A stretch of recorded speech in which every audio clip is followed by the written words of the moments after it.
something happened at the Seattle Space Needle.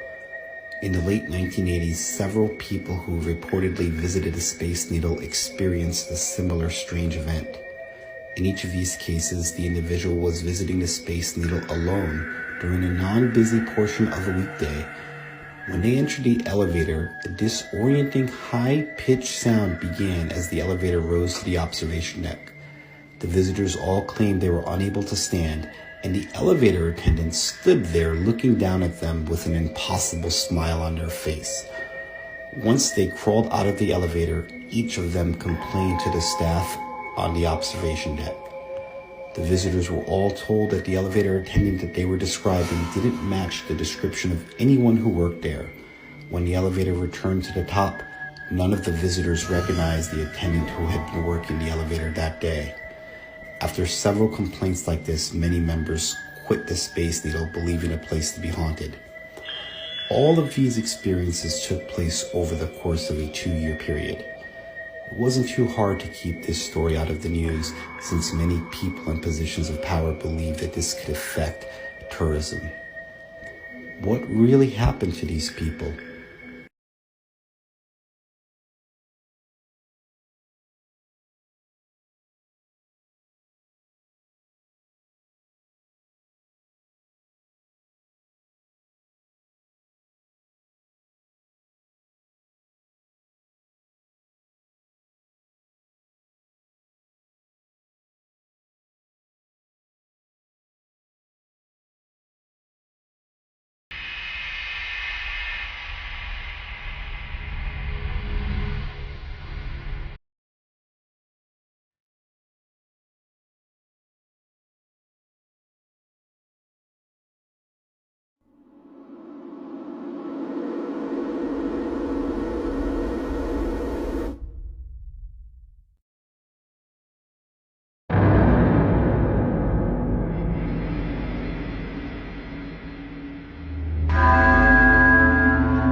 Taking a look at the video that was initially captured by a man on a bicycle, and he was on his way to buy some groceries. It was early evening, and he was riding along a busy city road.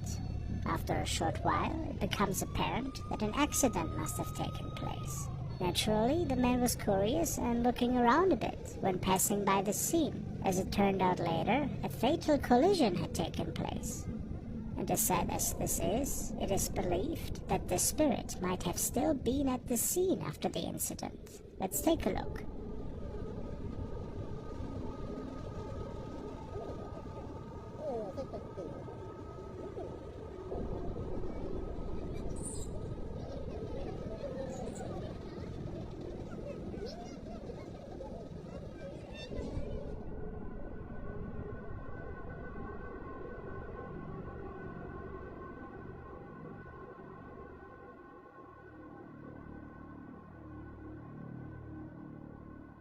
The man recording checked the footage at home and had to realize that an eerie-looking pale figure in a white dress can be seen, standing in the middle of the road.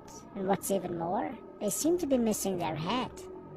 For the man, there was no doubt that this scary-looking thing was a headless ghost. but he is uncertain if it was indeed the spirit that could have been related to the crash. Whatever the answer, it's pretty creepy though, isn't it?